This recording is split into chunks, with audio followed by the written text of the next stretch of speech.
Aujourd'hui, je vais te raconter l'histoire de César le lézard. Dans le bas du jardin, dissimulée entre les pierres du vieux muret, se trouvait une porte. Une toute petite porte devant laquelle le visiteur devait faire preuve d'une infinie patience, s'annoncer au moins 10 fois de suite pour qu'enfin elle s'entr'ouvrît sur une petite tête effarouchée qui disait: Tu m'as fait peur.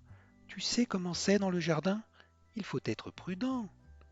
Et le visiteur de répondre quelque chose comme: Mais enfin, César, qui veux-tu que ce soit? En pensant: Vraiment, quel froussard ce lézard! Bien que le comportement étrange de César n'étonnât plus guère son voisinage, il surprenait toujours les autres par sa drôlerie. Pour assister au spectacle de ses gesticulations, il suffisait de le réveiller au milieu de sa sieste. Il sursautait alors si vivement et décampait avec tant d'ardeur qu'avant même de lui dire: Oh, pardon! Sa porte était déjà verrouillée à triple tour. Or, à propos de portes verrouillées, il lui arriva un jour une histoire sans queue ni tête, et d'ailleurs sans queue plutôt que sans tête. Ce jour-là, donc, il y avait une fête dans le jardin. Inquiet, César se tenait à l'écart, prêt à s'enfuir au moindre bruit. Mais, encouragé par ses amis, il s'approcha peu à peu de la table. Si Léon le Bourdon mangeait déjà avec appétit, Pat le Millepattes se demandait encore avec quel pied il devait se servir. Et pendant qu'Ursule la libellule cherchait en vain sa place. César, qui venait de s'y asseoir, essayait tant bien que mal de se mêler à la joyeuse conversation. Mais ses paupières se faisaient lourdes, et le soleil, délicieusement chaud, ne l'engageait pas à les relever. Le pauvre hochait la tête de temps en temps pour dire: Non, je ne dors pas, je vous écoute avec attention. C'est alors que dans un fracas de verre brisé, une maladroite sauterelle atterrit sur la table.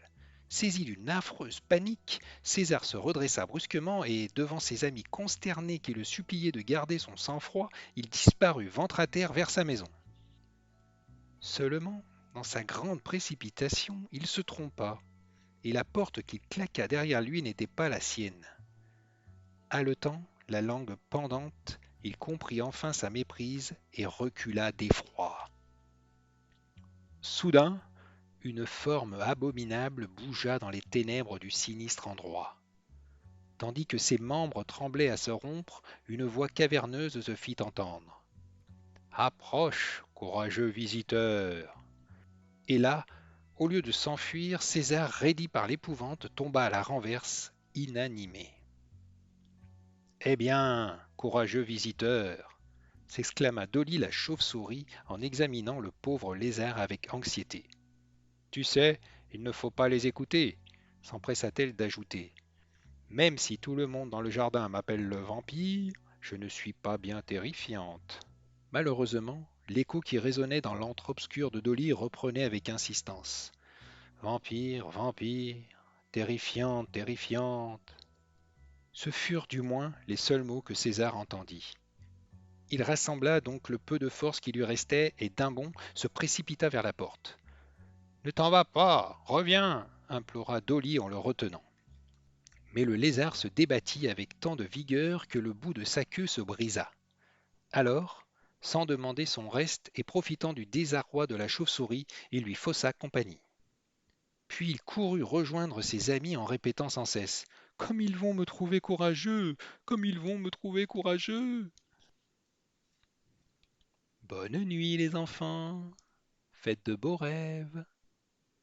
Pour ne pas rater la prochaine histoire, pensez à vous abonner en cliquant sur le bouton sous la vidéo. À bientôt!